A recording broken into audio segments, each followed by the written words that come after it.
Welcome back. All right, this is what we were covering yesterday, and this is what we thought we had. Panic mom calling 911 from the trunk of a car.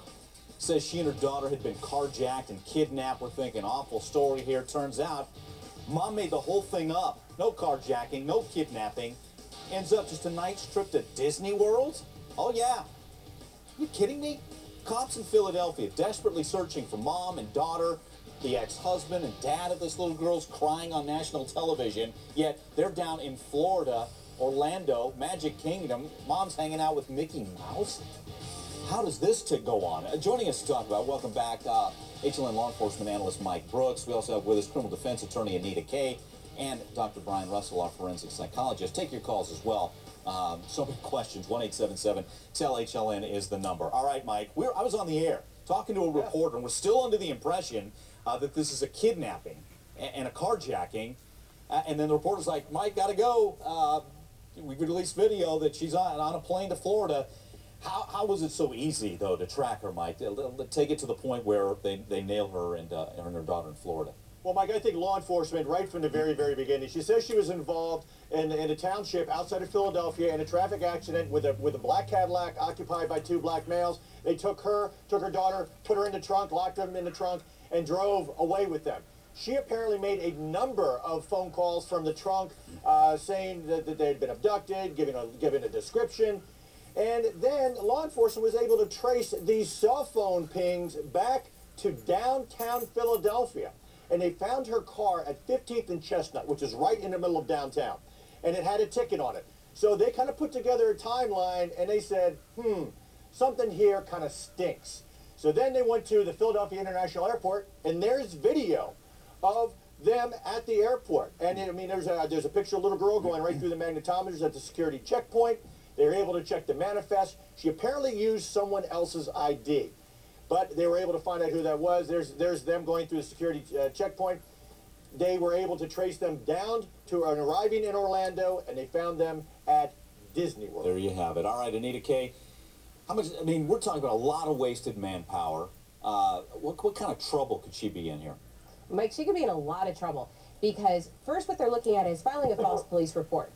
And in some jurisdictions, you can even make the person pay back for all the time that law enforcement has spent investigating a fake crime. Then you have the identity theft, which can carry some hefty penalties depending, because she took someone else's ID that she worked with, someone that worked for her, used that driver's license to get those plane tickets. So there could be a series of charges every time she used that person's ID. I mean, this is a very, very serious crime in the sense that what she's doing is, we cover children missing every single day. Yeah. Okay. Like there could also be some additional charges that TSA could possibly go at her with, because she used false identity to get onto an airplane. Yeah. Right. Those would be federal charges that they would take over. Yeah. Yep. You know, and that's one side of this here. Obviously, a huge portion of it when you talk about wasted manpower. Authorities in the Philadelphia area have a lot better things to do than to chase this lady around. Right. And let's talk about the heartache. Liz, I want to listen to, this is Anthony Riccozzi, the father and ex-husband of, the father of little Julia Riccozzi, the 9-year-old that was with her. And he's talking about how frightened he was, talking about, you know, just a dad worried sick about his daughter. Let's listen to that. She sounded good, a little upset, but, you know, she sounded good. You know, when something like this happens, you don't know if you're ever going to, you know, hear that voice again.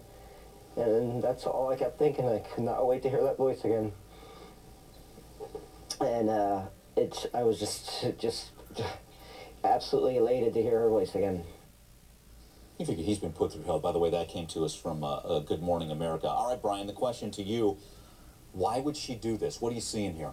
She strikes me as a less lethal, less savvy Casey Anthony, somebody for whom it's all about her and her wants and her needs. Now, she's probably not the most mentally healthy woman in the world, but she's probably not crazy, and I'm not surprised that her ex-husband yesterday was thinking that she wouldn't be capable of anything like this, because as I said in the last segment, people like this are good at picking people they're going to be able to snow.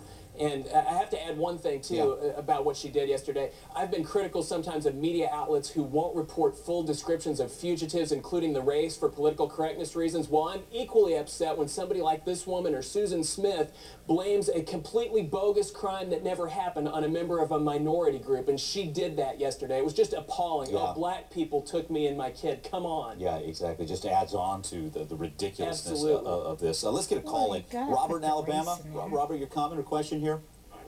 Yes, my comment is, with all the problems that we have in the U.S. already, we don't need parents pulling pranks, like the kids being abducted. We already, like the problem in Illinois there with the kids being kidnapped and raped by molesters hanging outside of a hotel. Yeah. We don't need that in society right now, No, that's a good point, Robert. A prank.